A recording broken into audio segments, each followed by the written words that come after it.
जय श्री गणेश। नमस्कार दोस्तों, स्वागत है आप सभी का मेरे YouTube चैनल ब्रजेश शर्मा ब्रजवासी पर। दोस्तों, आज हम अपने चैनल के माध्यम से आप सभी को संकट चतुर्थी व्रत कथा, पूजा विधि और महत्व के बारे में जानकारी दे रहे हैं।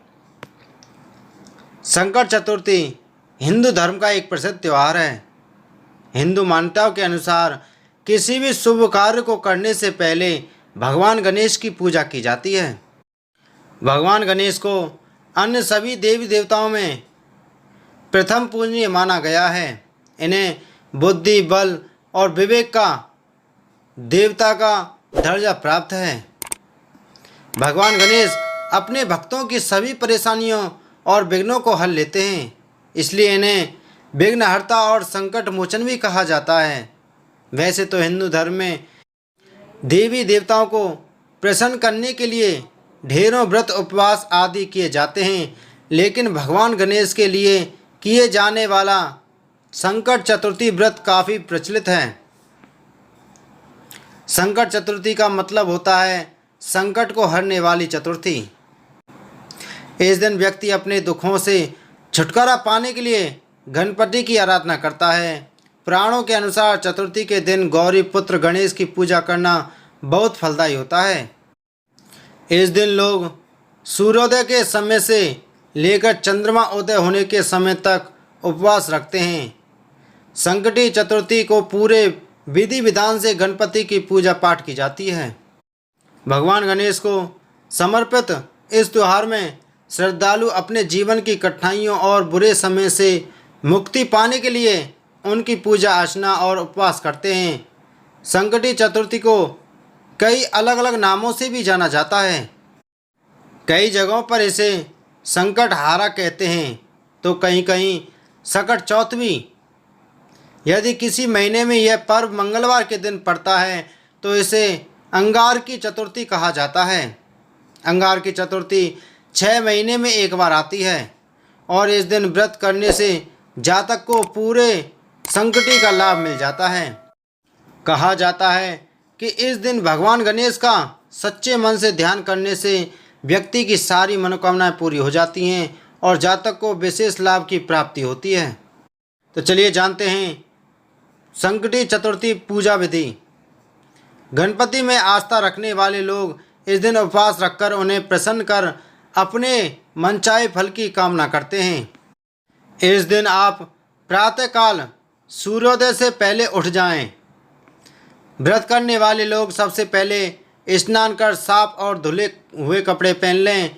इस दिन लाल रंग का वस्त्र धारण करना बेहद शुभ माना जाता है और साथ में भी यह कहा गया है कि ऐसा करने से व्रत सफल हो जाता है। स्नान के बाद वे गणपति की पूजा की शुरुआत करें। गणपति की पूजा करते समय जातक को अपना मुंह पूर्व या उत्तर की ओर रखना चाहिए।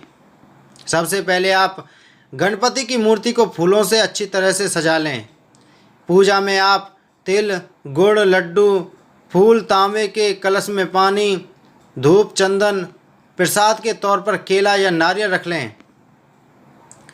ध्यान रहे कि पूजा के समय आप देवी दुर्गा की प्रतिमा या मूर्ति भी अपने पास रखें।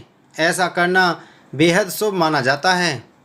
गणपति को रोली लगाएं, फूल और जल अर्पित करें। संकटी को भगवान गणपति को तिल के लड्डू और मोदक का भोग लगाएं।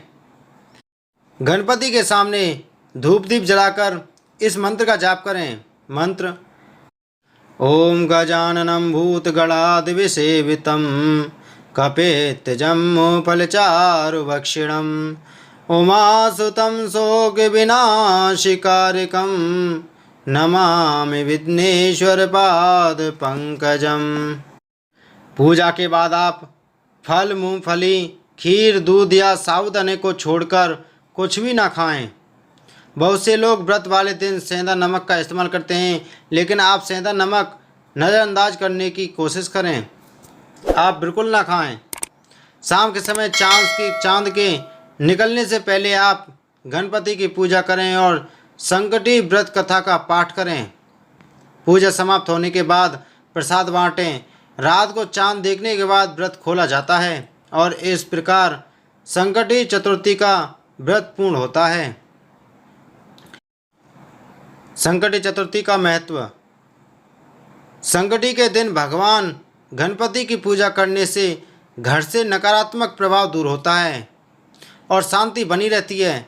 ऐसा कहा जाता है कि गणेश जी घर में आ रही सारी विपदाओं को दूर करते हैं और व्यक्ति की मनोकामनाओं को पूरा करते हैं। चंद्र दर्शन भी चतुर्थी के दिन बहुत शुभ माना जाता है। सूर्योदय से प्रारंभ होने वाला यह व्रत चंद्र दर्शन के बाद संपन्न होता है। पूरे साल में संकटी चतुर्थी के 13 व्रत रखे जाते हैं। सभी व्रत के लिए एक अलग व्रत कथा है। संकटी चतुर्थी व्रत कथा। एक बार माता पार्वती और भगवान शिव नदी के पास बैठे हुए थे। तभी अचानक माता पार्वती ने चौपड़ खेलने की अपनी इच्छा जाहिर की, लेकिन समस्या की बात यह थी कि वहाँ उन दोनों के अलावा तीसरा कोई नहीं था जो खेल में निर्णायक की भूमिका निभाए। इस समस्या का समाधान निकालते हुए शिव और पार्वती ने मिलकर एक मिट्टी की मूर्ति बनाई और उसमें जान डाल दी। मिट्टी से बने बालक को दोनों ने यह आदेश दिया कि तुम खेल को अच्छी तरह से देखना और यह फैसला लेना कि कौन जीता और कौन हारा।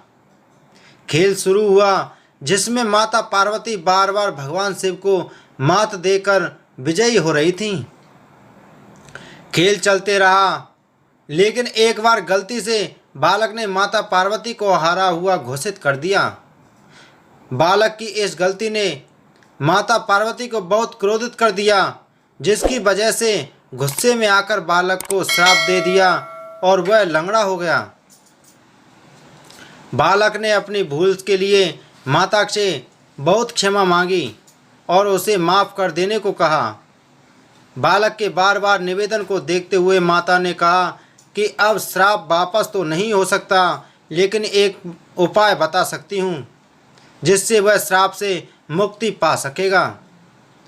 माता ने कहा कि संकटी वाले दिन पूजा करने इस जगह पर कुछ कन्याएं आती हैं। तुम उनसे व्रत की विधि पूछना और उस व्रत को सच्चे मन से करना। बालक ने व्रत की विधि को जानकर पूरी श्रद्धा पूर्वक और विधि अनुसार उसे किया।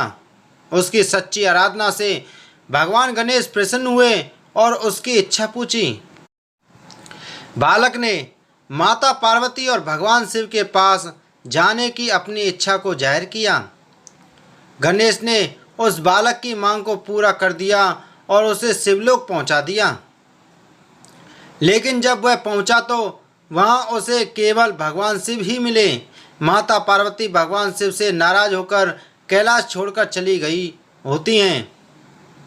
जब शिव ने उस बच्चे को पूछा कि तुम यहाँ कैसे आए, तो उसने उन्हें बताया कि गणेश की पूजा से उसे यह वरदान प्राप्त हुआ है। यह जानने के लिए भगवान शिव ने भी पार्वती को मनाने के लिए उस व्रत को किया, जिसके बाद माता पार्वती भगवान शिव से प्रसन्न होकर वापस कैलाश लौट आती हैं। इस कथा के अनुसार संकटी के दिन भगवान गणेश का व्रत करने से व्यक्ति की हर मनोकामना पूरी होती है। बोलो गणेश भगवान की जय। बोलो शिव शंकर भगवान की जय। बोलो माता पार्वती की जय। दोस्तों, आपको यह कथा अच्छी लगी हो तो वीडियो को लाइक करें, शेयर करें और हमारे चैनल को सब्सक्राइब करना ना भूलें। आप सभी को जय श्री राधे।